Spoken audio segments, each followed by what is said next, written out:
Algumas lendas não vivem só em livros antigos. Algumas continuam onde sempre estiveram. O que você vai ouvir agora aconteceu depois de uma visita comum a um ponto turístico da minha cidade. Eu não estava procurando nada, mas algo parecia estar esperando. Você está ouvindo relatos da madrugada, histórias narrativas de terror e ficção. Use fones. Não assista sozinho. Na minha cidade existe um ponto turístico antigo. Não é daqueles cheios de lojas ou movimento. É mais um lugar histórico. Uma igrejinha no topo da serra, cercado por mata e trilhas estreitas, com vista para a represa que cerca a cidade. Eu já tinha ido outras vezes, sempre durante o dia, mas naquela semana resolvi passar lá no fim da tarde para poder apreciar o pôr do sol. Queria caminhar um pouco, esfriar a cabeça. Quando cheguei, o lugar estava quase vazio. Poucas pessoas. Um cachorro de rua. Silêncio demais. O vento passava entre as árvores de um jeito estranho.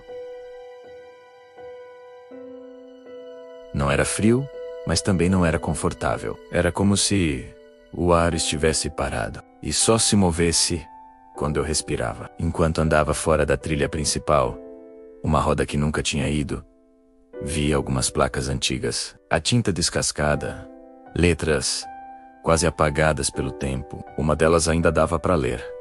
Área de preservação, evite sair da trilha. Quando terminei de ler, ouvi algo pisar em folhas secas atrás de mim. Não foi alto. Foi só o suficiente para eu virar rápido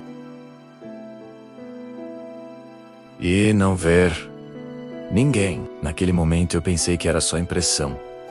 Lugar vazio costuma brincar com a mente. Mas a sensação não foi embora. Ela só mudou de lugar. Percebi que meus ombros estavam tensos. Eu só notei isso quando tentei relaxar o pescoço. E não consegui. Mais tarde, conversando com um morador antigo da região, comentei sobre a trilha. Ele não respondeu de imediato. Ficou olhando para o chão, como se estivesse lembrando de algo que não queria lembrar. Quando levantou o olhar, perguntou em voz baixa: "Você já ouviu falar do corpo seco?" O jeito que ele disse não parecia brincadeira. Não parecia história de cidade pequena. Parecia abismo segundo a lenda. O corpo seco não é um espírito comum. Não é um fantasma que morreu em paz. É o que sobra de alguém tão cruel em vida que nem a terra aceitou o corpo. Dizem que ele não foi enterrado. Não porque ninguém tentou, mas porque o chão não permaneceu fechado. O morador fez uma pausa longa. Eu percebi que ele evitava olhar para a mata enquanto falava. Ele disse que o corpo seco não corre, não fala, não precisa se mover. Ele apenas permanece. E quando alguém o vê, não é ele que aparece. É você que entrou onde não devia. Naquele momento eu ri, meio sem jeito. Mas a risada saiu curta demais, porque por algum motivo eu sabia exatamente de qual trilha ele estava falando. 2 dias depois, eu voltei ao mesmo ponto turístico. Não foi impulso. Foi curiosidade, daquelas que não deixam você ignorar. Era fim de tarde outra vez, mas o céu estava mais escuro do que deveria. As nuvens não se moviam, pareciam presas no mesmo lugar. Quando entrei na trilha, o som da cidade desapareceu rápido demais. Carros, vozes, tudo ficou distante. Só restou o barulho leve das folhas secas sob meus passos. E depois de alguns metros, nem isso. O silêncio não era ausência de som. Era como se algo estivesse ocupando o espaço onde o som deveria estar. O ar estava diferente, mais pesado. Eu respirava, mas parecia que o oxigênio chegava atrasado. Foi então que percebi algo entre as árvores. No começo, parecia apenas um tronco torto. A mata tem formas estranhas quando a luz começa a cair. Mas o tronco tinha uma curva que não deveria ter. Eu parei, não por decisão. Meu corpo simplesmente travou. A figura não se mexia. não balançava com o vento. E o vento estava ali. Eu sentia na pele. Os galhos ao redor se moviam. As folhas tremiam. Mas aquela forma permanecia imóvel. Eu tentei focar melhor, piscar, ajustar a visão, e foi quando percebi que aquilo não estava parado. Aquilo estava me observando.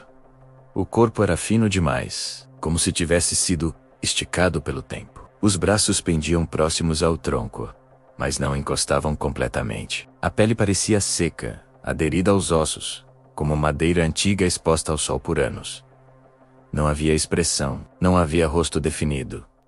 E talvez isso fosse o pior, porque, quando algo não tem expressão, você projeta a sua. Eu sentia meus dedos formigarem, como se o sangue estivesse circulando devagar demais. O som do meu coração começou a ficar alto, não dentro do peito, mas nos ouvidos.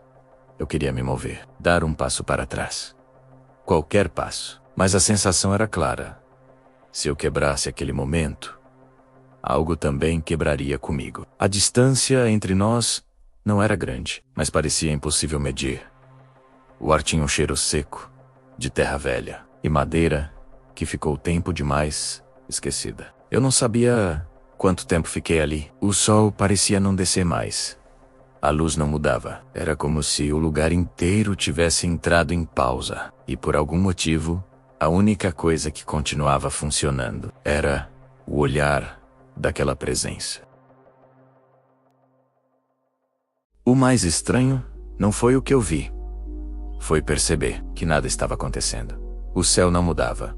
A luz não diminuía. As sombras não cresciam. Era como se o fim da tarde tivesse sido interrompido. Eu não conseguia medir o tempo. Não havia referência. Nem som de pássaros. Nem vento passando entre as folhas. Só silêncio. Mas não era um silêncio vazio. Era um silêncio pesado, como se o ar estivesse ocupado por algo invisível. Eu tentei engolir em seco. A garganta parecia áspera. O ar entrava, mas não trazia alívio. Minhas mãos estavam suando, mas o resto do corpo parecia seco demais, como se eu tivesse passado horas exposto ao sol. Mesmo estando na sombra, eu não queria encarar aquela presença, mas também não conseguia desviar o olhar. Não havia movimento algum, nem menor tremor. E quanto mais tempo passava, mais forte ficava a sensação de que aquilo não estava parado. E naquele instante, a sensação deixou de ser medo. Era algo mais estranho, como se eu não estivesse exatamente ali, como se eu tivesse entrado em um espaço que não reconhecia pessoas. Não parecia ameaça. Parecia exclusão. O lugar não reagia à minha presença. Era como se eu fosse o elemento errado naquela cena. Eu não sei dizer o que me fez desviar o olhar. Talvez o cansaço. Talvez a necessidade de respirar diferente. Foi então que eu vi um galho quebrar atrás de mim. Não foi alto, mas foi próximo demais. Meu corpo reagiu antes do pensamento. Eu virei rápido. Nada. Apenas árvores imóveis. Folhas espalhadas. O mesmo silêncio pesado. Quando olhei de volta para o ponto entre as árvores. Estava vazio, nenhuma forma, nenhuma silhueta, nenhuma marca no chão. Eu dei 2 passos à frente sem perceber, como se precisasse confirmar que aquilo realmente não estava mais ali. O cheiro ainda permanecia no ar. Um cheiro seco de terra antiga, de madeira esquecida pelo tempo. O vento voltou de repente. As folhas começaram a se mover. Os galhos rangiam novamente. Os sons retornaram. Mas o lugar não parecia o mesmo. Era como se algo tivesse sido desligado. Ou liberado. Eu senti os ombros relaxarem, sem eu perceber. Como se o corpo tivesse saído de um estado de alerta que eu nem sabia que estava. Saí da trilha, sem olhar para trás. Não por medo imediato, mas por uma certeza silenciosa. A certeza de que aquilo não tinha ido embora. Aquilo sempre esteve ali. Eu é que tinha passado perto demais. Depois daquela tarde, eu não voltei mais àquele lugar. Não porque alguém me proibiu. Não porque algo aconteceu depois. Mas porque a ideia de voltar não parecia correta. Durante alguns dias, eu ainda sentia o cheiro de terra seca quando fechava os olhos à noite. Não era forte. Era só o suficiente para lembrar. Eu comentei com algumas pessoas, a maioria riu. Outras mudaram de assunto rápido demais. E isso me incomodou mais do que as risadas. Pesquisei sobre a lenda. Encontrei relatos antigos, descrições quase idênticas, sempre no mesmo ponto da trilha, sempre no mesmo horário de luz parada. Dizem que o corpo seco não persegue. Ele não chama, não corre atrás de ninguém. Ele apenas permanece como algo que não pertence ao tempo, mas também não consegue sair dele.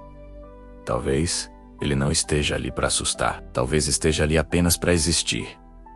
E quando alguém o vê, não é ele que aparece, é você que entrou onde não devia. Desde então, eu evito trilhas vazias no fim da tarde. Não por medo de encontrar algo novamente, mas pela sensação estranha de que algumas presenças não precisam se mover para serem lembradas.